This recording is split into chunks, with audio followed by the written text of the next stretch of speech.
Thank you. You're great. You can hear me? Okay. Can you hear me? So, welcome to everybody again. And our session today is called Schmooze and Torah Study. So schmoozing comes first. It's an alphabetical thing. S comes before T. So schmoozing comes first. So the first thing that I would like to do is if anybody wants to talk, then you unmute yourself. And then when you want to listen, even if you don't want to listen, just mute yourself anyway when you're finished talking. But let's go around a little bit. And if somebody would like to just give us a little check-in for themselves about what is up with you. And I know Helen is trying to call me now because she's trying to get on. Hello, Helen, how are you? You have to allow everything. It says, do you want to allow something? You have to allow it.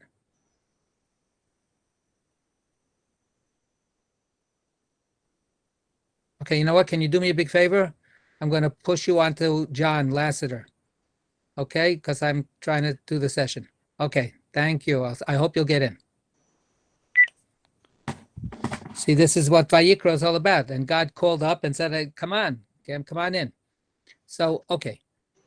Does somebody want to start off and just give us a little bit brief check-in if how they're doing or what they're thinking about? Anybody want to do that? Eileen. Okay, I've been I can't watching. hear you. I'm unmuted. You should be able to hear me. I cannot hear. I don't know. I can hear her. Are you muted? No, I'm unmuted. I unmuted myself. John, do you hear anything? I can hear her.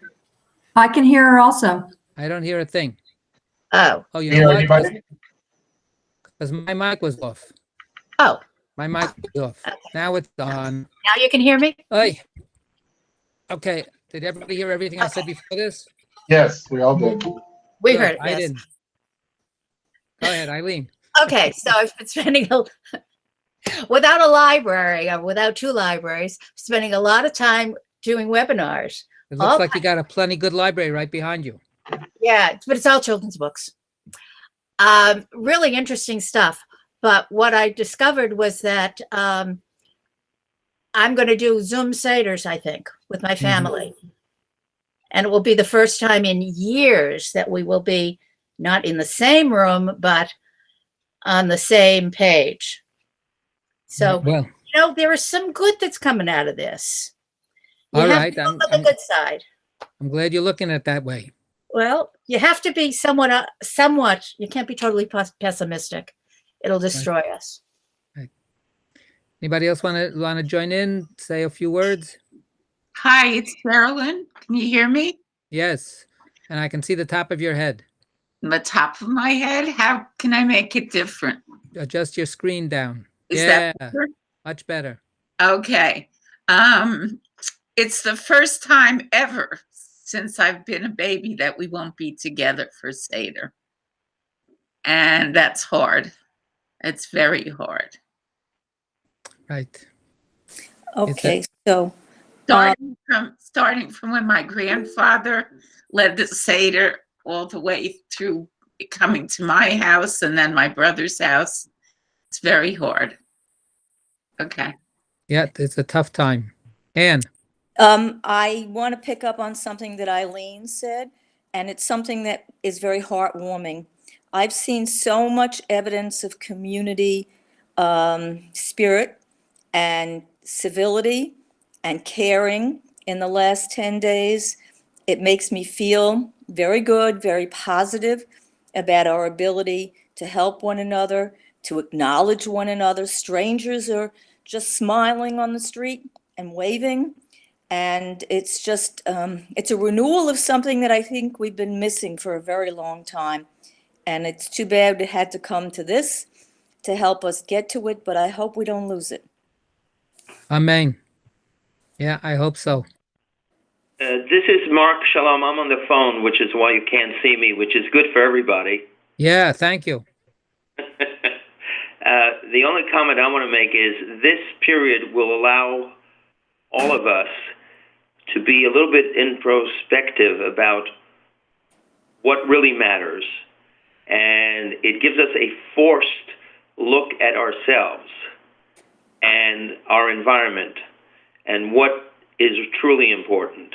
And it may be a different answer for everybody, or not, but it gives us an opportunity. It's a forced opportunity, and it's kind of a peaceful war in the sense that our biggest sacrifice is having to stay at home with a lot of challenges, I agree, but in the scheme of life, when you start to think about what happened in World War II, in other places in the world, this is kind of a respite from life to look at another approach to life. And that's all. Yes, let's grasp this opportunity and use it to be, as you say, introspective.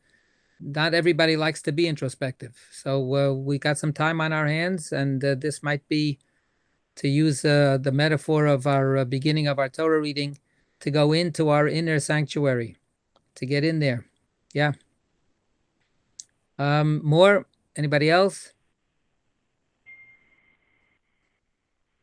Can you hear me now? Yes. So I'm actually crazy busy.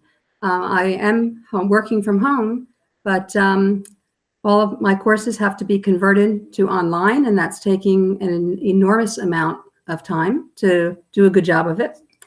And I am heading a search for a new faculty member, so I have been arranging to do. They're in their house. If Yeah. you're looking, they're in their house. I know they're in their house, but it's a lot of work to try and coordinate all the pieces of the interview. So Yeah. I'm just like so crazy busy, busier than ever. No time for introspection, just really busy. Right.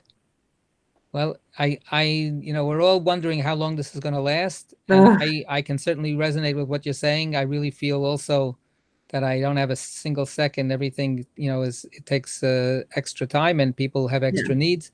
And the only question is, how long is this going to last? Is it going to end quickly, which would be a blessing? I mean, if it would end well quickly, that would be a great blessing. If it's not going to end, quickly, then maybe at least some of this work that we're doing now can actually finally become a routine, and we won't be so busy. So, that's a dark way of thinking about it. But yeah, I think that many of us that have other people that are looking to us have a really extra burden that we're shouldering, and then all the tech people have an extra burden because all the people that need tech have to go to them so that they can take care of the people that they need to be in contact with. So another big Yasher Koach shout out to John. So and Sarita, to you too. You're helping us in at Shomrei also. So thank you, and thank you to everybody else who's doing everything else. So what Ann said before, it's wonderful that there are so many people to thank nowadays. Just a casual thing on the street or in our own community when people are stepping up. A lot of people know the line that Mr. Rogers said when he was already very famous as being the really good guy in the world. And they asked him, where did you get this from? And he said, I got it from my mother. When I was a kid, if I would see an ambulance go by or a fire truck or a police car zooming by with the sirens, and I get all anxious, what's happening, something terrible. And my mother would say, look for the helpers. There are always helpers. So it is so strengthening when we get exposed to the goodness that human beings are really capable of. Yes. Yeah. All right. Unless there's somebody else that wants to chime in right now on this whole theme, we can come back to it and we'll see how it gets itself woven into our study.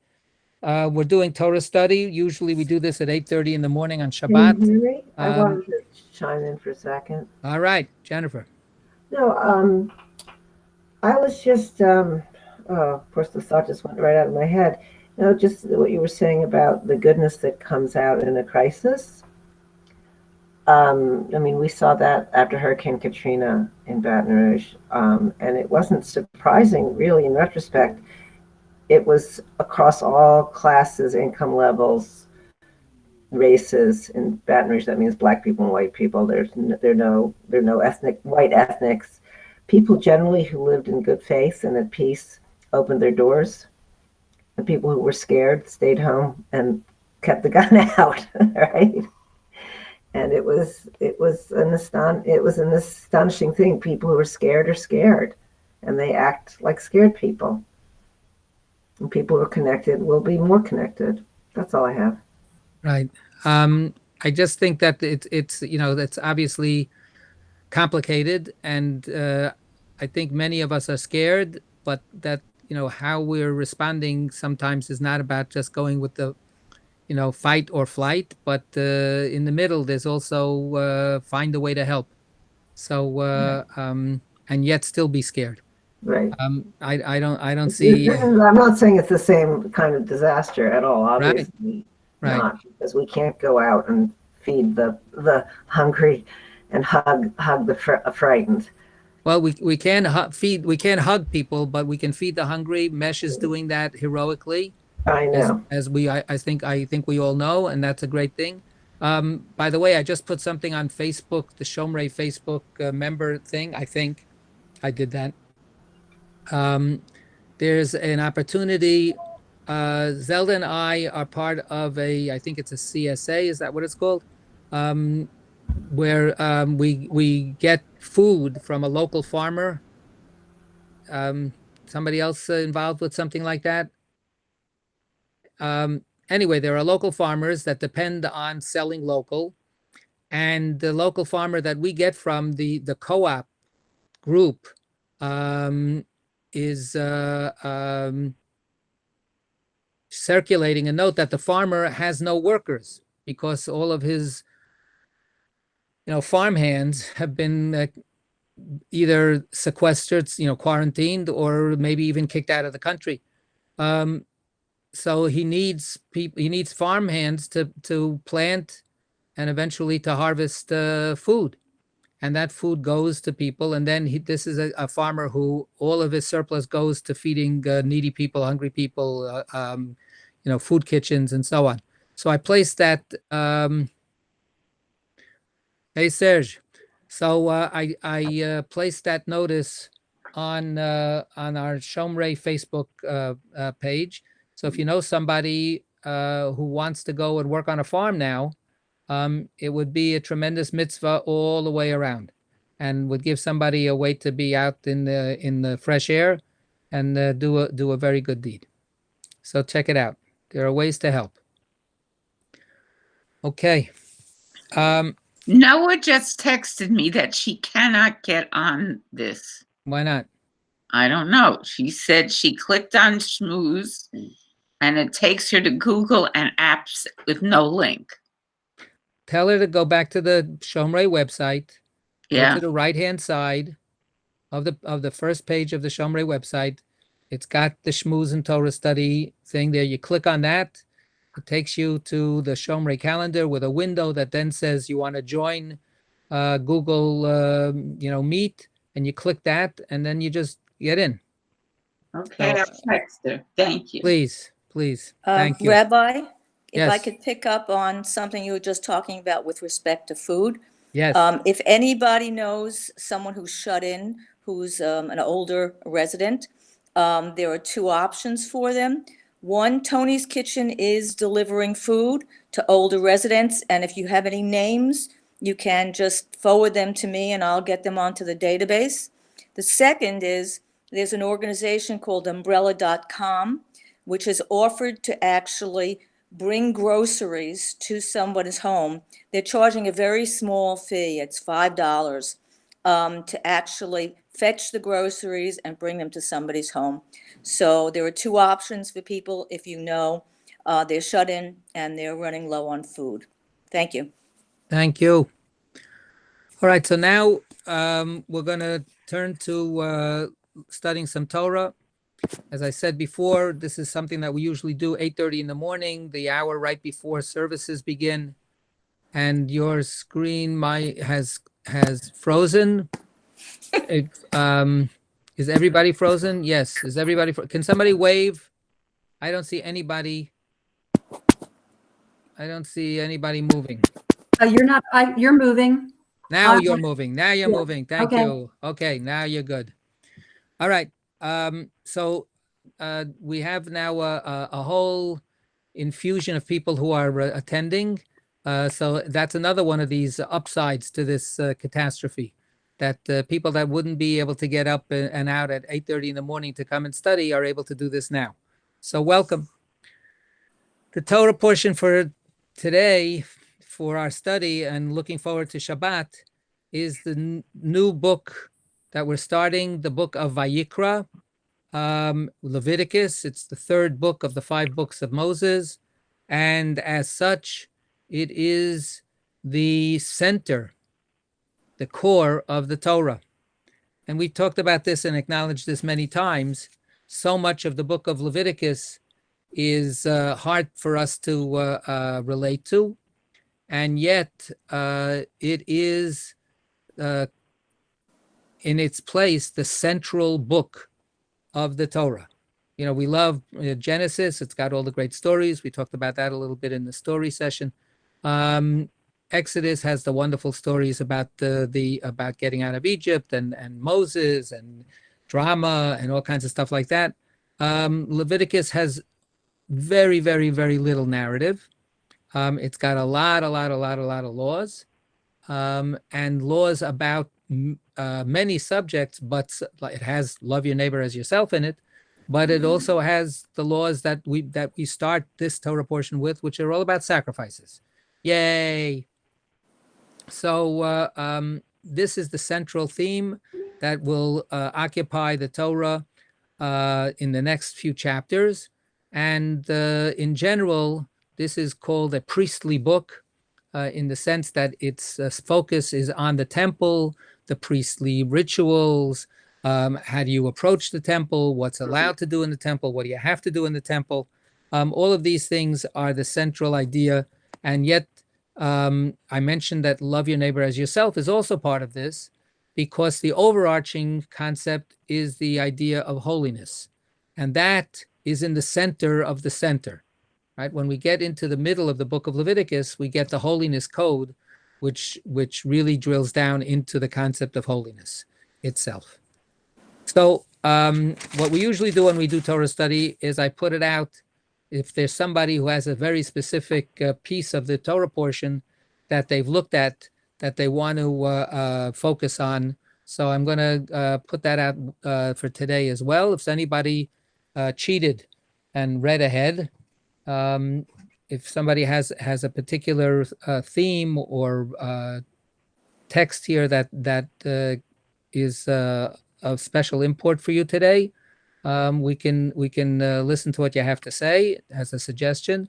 Going once, going twice. I read your Torah sparks. That's a problem. Yeah. I shouldn't say anything then? No, that's okay. Go ahead. No, that's good. You said about God making room for Moshe and the tent. Right. So that sparks continues a number of sparks over the years that I've shared with people about the very, very, very beginning of the Torah reading.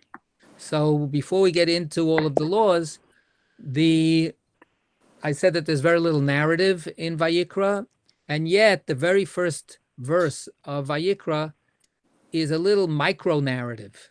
It's a little tiny little action, a little story, but it's so full of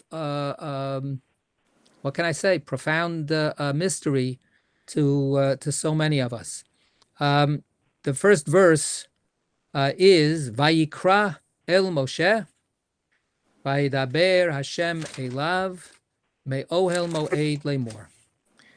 And there are a number of special factors that make up this verse. It starts, and he called out to Moses. Our translation, if people have the Eitz Chaim, it's on page 585, or if you have access to any other text, it should be not that hard to find. It's Leviticus, the very first verse of the very first chapter. Unfortunately, our Eitz Chaim Chumash, which has the Jewish Publication Society translation, offers the translation, the Lord called to Moses. Wrong. That's not a good translation. The whole point of the Hebrew text is that it doesn't mention God's name until the second part of the sentence. The first part of the sentence is, and he called out to Moses. And that's, it should be a phrase that hits us right between the eyes, because it makes so many assumptions. It's assuming that we know who's the he, and what is this following? What is this all about? It's as if this is a beginning of a story, but it's still the middle of the story. He called out to Moses. Who? Well, the answer is, of course, it's God that's calling out to Moses. And that's what it says then afterwards in a very straightforward way. Vaydaber Hashem elav. And the Eternal spoke to him. So you take the God's name, you have to put it second, in the second phrase, right? And then it says, from the tent of the meeting, saying. So the questions are many. Why is God calling to Moses? We have so many times in the Torah, and we've had it already many, many times. Vayedaber Hashem el Moshe lemor. And God spoke to Moses saying. And you look all frozen. Everybody's frozen. I hope you can hear me. So the question is, why here is there a special call that God issues to Moses? Why is God calling out to him? Moses is in constant communication with God. So does anybody have a response to that? I have a thought. Though I didn't check the end of the last Torah portion, but the Mishkan has just been finished, and the Mishkan is where God's presence will be. And so now God can be there. And so God is now within the Mishkan, and Moshe is not. And so God, therefore, has moved in and is calling to Moshe from where he has just moved in. Right. So that lays the groundwork for this. As it says, the voice is coming out. God is calling from inside the tent. That was the subject a little bit of what my Torah Sparks is about. How does God fit into the tent? What does that mean? And God is calling Moses, says, come in and join me. Come in and let's talk together. But it goes even further. If we look back at the end of the book of Exodus, the whole last major chunk, the last, whatever it is, quarter or even third of the book, is all about the tabernacle, about making the tabernacle and so on. And finally, they succeed in making the tabernacle. And the last verses of the Torah portion last week, at the end of Shemot, is that God's presence fills the inside of the tabernacle, and Moses can't get in.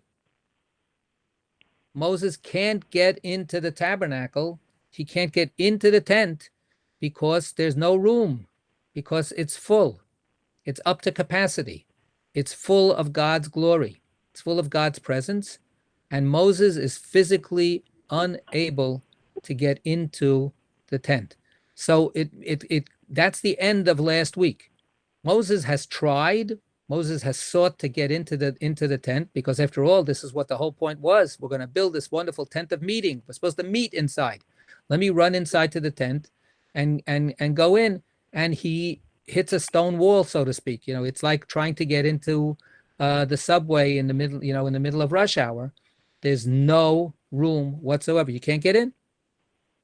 So this is the drama that springs over from the end of Exodus to the beginning of Leviticus. And Leviticus gives us this solution, right? It's, if we did the Saturday matinees, and we did those kinds of movies where you would stop in the middle of the story from one Saturday to the next. So our hero has been like hanging on the edge of the cliff from last week, and we don't know what's going to happen, or our heroine is tied to the railroad tracks, and the locomotive is speeding right toward her, and we don't know what's going to happen.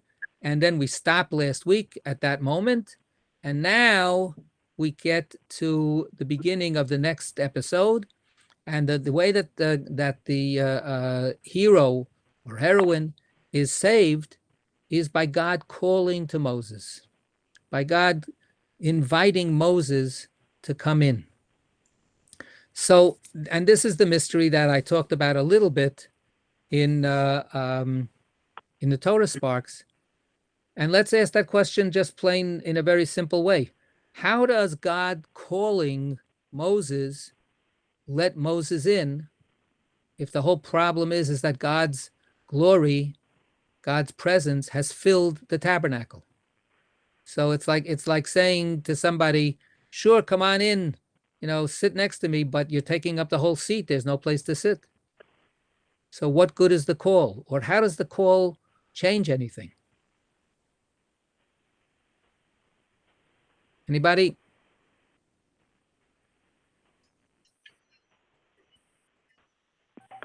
It's a form of sharing. It's Mark. It's a form of sharing. Okay. So like I said, if I'm sitting on the chair and I'm taking up all the room myself, so what good is it to say, come sit next to me? Well, ultimately, if I responded to your invitation, you would have to physically move over, and God made room for him. Right. So the call is God, and this is what I discussed a little bit, constricting God's self. This is the word in Hebrew is tzimtzum, right? To concentrate and to minimize the amount of presence or volume that something takes up, and to as a result make open space, make empty space for Moses, or for something. I want to suggest on another level, a kind of an emotional or psychological way that this works. Without God speaking, God is this mysterious, awesome, terrifying even presence. And, when we're talking about God filled up the sanctuary, or God is taking up the whole room on the seat, we're using very spatial, very, very materialistic, physical concepts. If we translate that, God's enormity is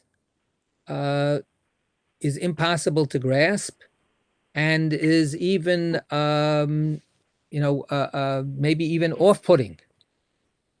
So it's not so much that God is so big that God fills every inch of the tabernacle. It's the idea that God has has filled Moses' own concept. Moses' own mental space has been completely taken over by this awesome sense of God, and it's paralyzing. It's a kind of an effect that makes Moses incapable of taking another step. So when God calls Moses, so Mark was saying when God calls Moses, then if Moses says, yeah, great, then God will have to move over. The call is the moving over. The call, the sharing, the communication is the breakthrough itself. It's the kind of experience when somebody is, let's say, in awe of somebody that they work with. Let's say they're a junior colleague of somebody, or they're a helper in some kind of place or organization, and they see this person that they idolize, as we should idolize God, except we shouldn't idolize God, but we should admire and revere God. And as a result, you never feel that you can ever come close to them. You can never have a conversation with them. You can never have a relationship with them. And then if that personage ends up treating you like a mensch, and actually treats you as somebody that they're interested in talking to, changes everything. all of a sudden that person is so much less unapproachable. So I think that that's some of what's going on here, some of the dynamic that is operating in Moses' heart and mind, and in the sanctuary itself, is this sense of first, absolutely overwhelming awe and even terror, and then God becomes a speaker and an inviter and someone who's calling Moses. Can I ask a question about the difference between call and speak? Like Yes. in Hebrew, in English, there's sort of a sense of calling is maybe louder or trying to get attention, and then speaking is lower voiced or something. There's sort of an implication of that in English. Does it work that way in Hebrew? Well, I think those are one of the associations. I was going to use a different association. Again, also, I mean, sometimes one language doesn't translate over to another language so easily, as I've mentioned many times. But I call you, but you don't pick up the phone, or I call out to you from across the street. That's the calling. The speaking is when you pick up the phone and we talk. Or the speaking is when you hear my call and you turn and you stop in your tracks and you wave. So speaking is speaking. Speaking is just the activity of talking, and hopefully it's not just a one-way street, but it could. I can speak, in front of an audience, and nobody will ask a question, or nobody's allowed to ask a question, and I will be speaking. That's not the same thing as calling. If I speak, and inside that speaking, I call people to rise to better themselves, or I call people to go out into the streets and have a revolution. That's the call, right? The call is very directive. It's very much an attempt to reach out immediately to the person being called, or the one who's being called, before the speaking even starts, right? Before the prosaic or the whatever, the important, whatever the content of the talking is, that's not the call. The call precedes, is prior to the content. The famous song by Leonard Cohen, and who shall I say is calling, right?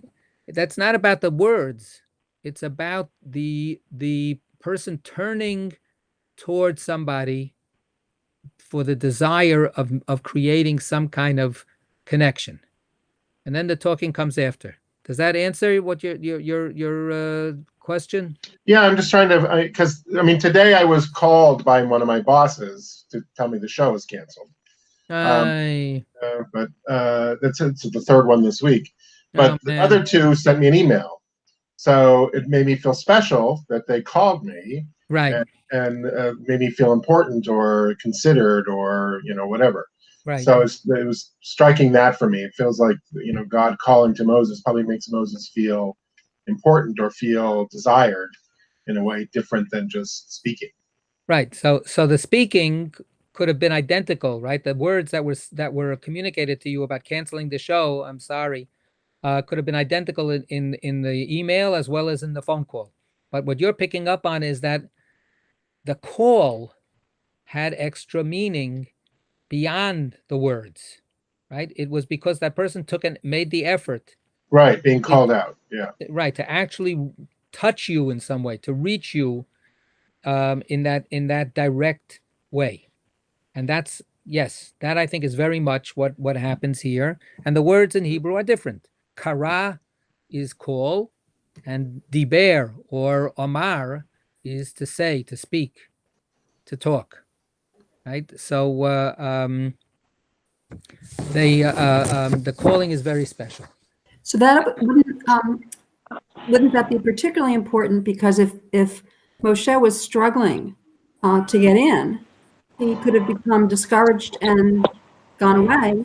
But God let him know, no, don't go away. Don't keep trying. I want you here. So calling out to him affirms that that God wants Moshe Right. to be trying. Yeah. Yes. Yep. And I don't know what that is. Sorry.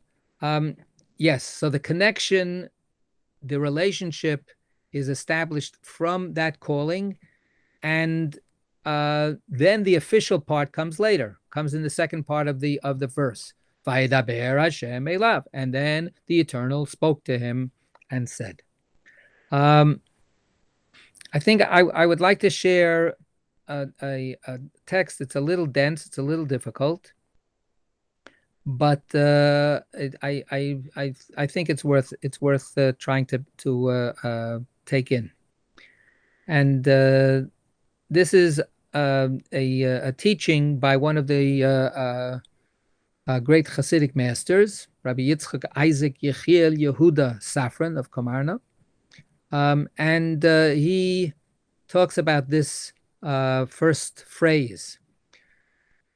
The sages before him, Rashi says this based on other teachings, said that Vayikra el Moshe, he called out to Moses. Who heard this voice? Who heard the call? It doesn't say who's calling. We finally figure it out that it's God because we remember the previous Torah portion. But it says that the calling is to Moses. What about everybody else? Did everybody hear some booming voice like they heard at Mount Sinai, and then they all got afraid? Did everybody sense this awesome moment of the tabernacle finally opening up and accessible? In Talmud study this past week, we had a story of Daniel, famous Daniel in the lion's den figure, who has a vision that's very frightening, and there are people next to him, and the people don't see the vision, they don't hear what's going on, but they can sense the electricity in the air. They can sense that something very, very frightening is going on. So, and they run away and they hide. But here, the rabbinic understanding is that Vayikra el Moshe is very specific. God called to Moses and to no one else. God called to Moses. Nobody else heard a thing. Everybody else was oblivious.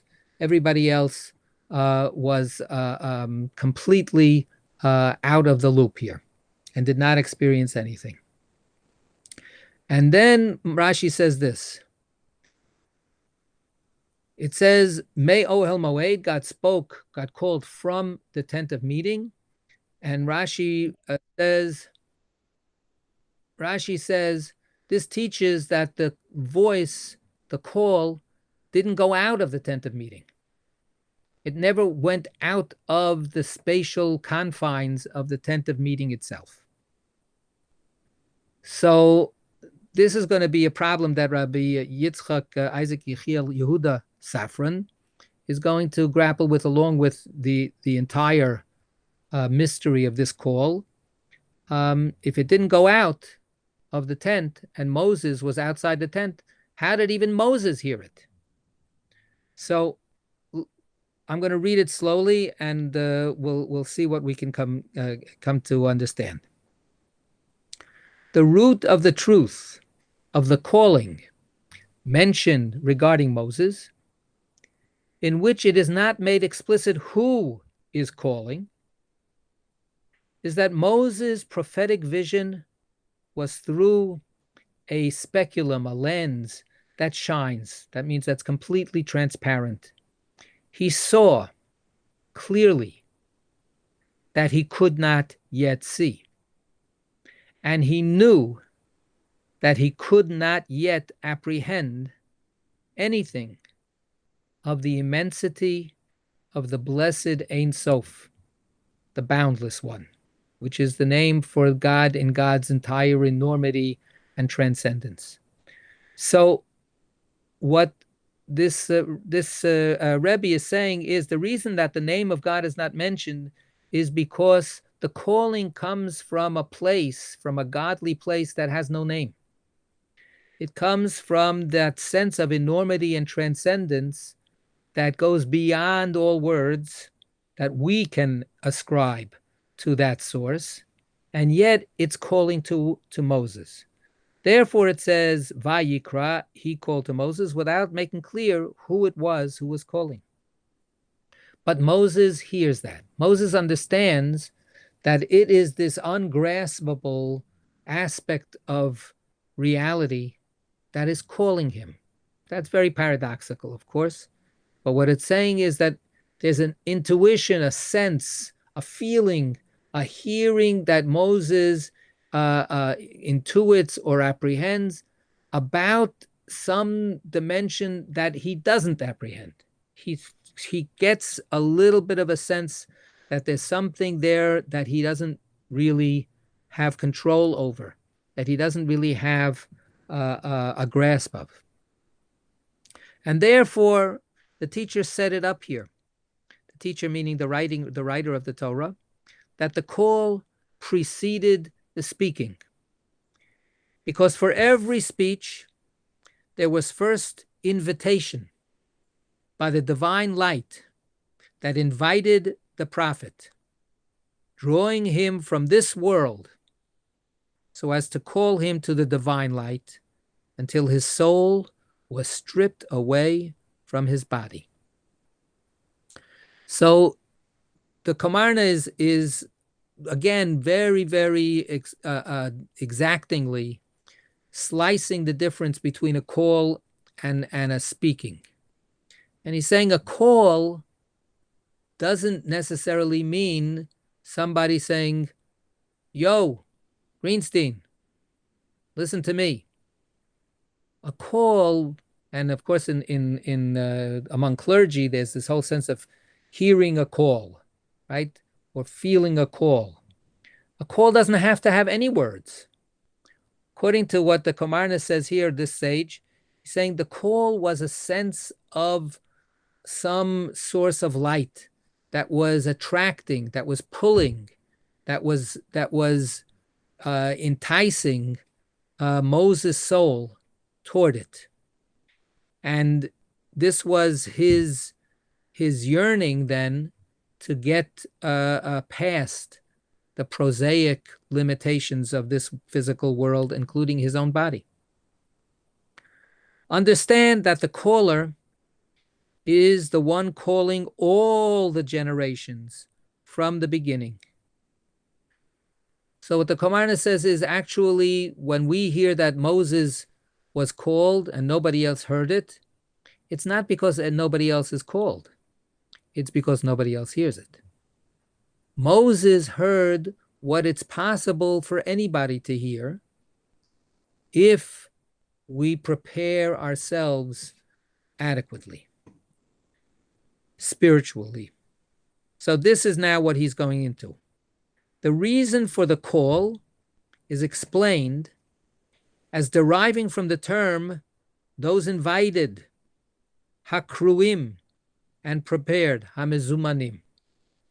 So the calling is a predisposition, is a getting ready for something, is a sensing that one is ready to go into some uncharted or new experience.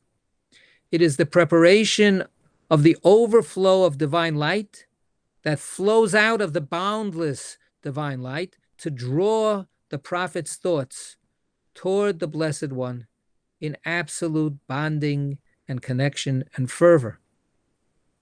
So the person who has this yearning, the person who has this desire, the person who has this sense that there's a possibility of more, there's a possibility of a different kind of connection. When that person has that openness to the possibility, then they may begin to feel, to intuit, to hear, to see a kind of a light or a kind of a call that is pulling them toward something that they don't understand yet, pulling them towards something that they don't completely have control over. It's pulling them, but it can only pull them because they're ready to be pulled.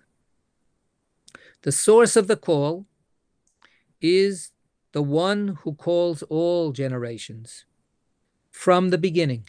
God has been calling and calling and calling all of us from the start of creation to draw everyone towards his overflow and essence, each person in according to their own capacity. And then Moses answered, Hineni. So it doesn't quite say that in the text, but it says it somewhere else. Does anybody know of another place where God called Moses? At the burning bush. Exactly. So now the Kamarna is following the Midrashic exposition of this experience, and the Midrash puts these two experiences together. And they say when Moses is being called into the tabernacle, it's an echo of Moses being called by God from out of the burning bush. But of course there, Moses is not going to go into the burning bush, but he's being called into dialogue with God. It's not about space. In fact, God says to Moses at that place, wherever you are standing, that's holy ground. But God needed to get Moses' attention. God needed to break the ice. God needed to initiate the beginning of a relationship. And at that point, when Moses hears his name, Moses is called Moshe, Moshe. Then he says, Hineni, here I am. So now the Kamarna says, we have not found any reason for him to say this. Why would he say Hineni? Hineni is if you go in front of your boss, you know you're going to be sent on a mission. You know that the boss needs something from you, even if it means just go out and get me a cup of coffee. But you say, okay, here I am. But what if the relationship hasn't been established yet? What does the Hineni mean then? What is it to me whether he responded this way or not? Why do we need to know that he said the word Hineni? But it really was necessary. The reason that it was necessary is that the call was from a hidden place without his ability to apprehend it. And therefore, it required preparation. In other words, it needed the affirmation by Moses himself that, yes, I am ready for this. There's something mysterious. I can't put my finger on it. I can't name it. I can't describe it. I can't analyze it. And I can't, therefore, decide whether I want it or not. But rather, I feel that there's something necessary that I have to open myself up to. I'll make a comment. Sure. So we started out by talking about how God's presence had completely filled the Mishkan, so Moshe couldn't get in. But this also suggests that at this point in time, Moshe is able to hear God and to feel God's presence because Moshe has made room, so that the making room needs to be a mutual making room. Excellent. Exactly. Perfect. Yep. So let me keep going with this. That's exactly the line that he's going on. And therefore he had to respond Hineni in order to ready himself by preparing and uniting his soul in order to receive the overflow of his prophetic vision in accordance with his capacity. V'havein zot, and understand this. Then he continues, but even though Moses was outside the tent, he heard it. He heard the call. Yet if the voice stopped there, how could he hear it? I have already explained that the voice is Moses' own voice, whereby the divine light of the Ein Sof would clothe itself in him and speak with Moses. So the Kamarna is saying, why did nobody else hear this voice? Because the voice was Moses' own inner voice. It was an inner voice in his inner imagining of God in God's temple, in God's holy space, calling to him. And out of the great love for Israel, it was necessary, as it were, for God to contract himself so that they would be able to receive his light and not be erased from existence because of the magnitude of his great light. May he be blessed. So this is then the other idea of contraction.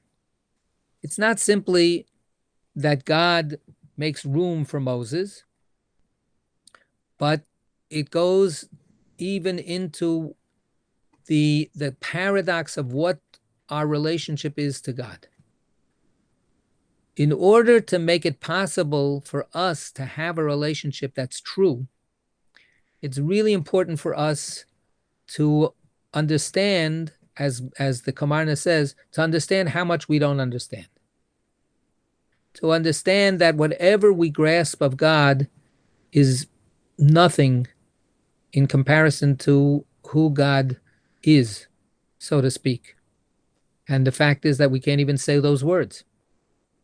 And yet, God has contracted God's self in some miraculous, ineffable, incomprehensible way, but yet God has called all of us from the beginning because God will make it possible for us to have some kind of relationship if we're ready. So that changes God too.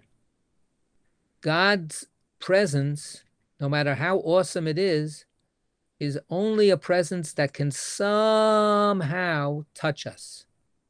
Maybe without words, maybe it's beyond words.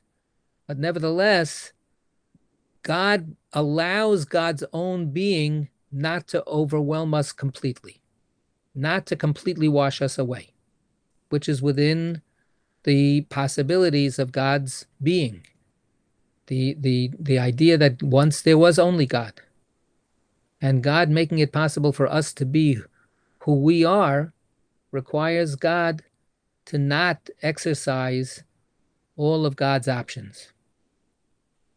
You know, the analogies are weak, but they're certainly immediately available.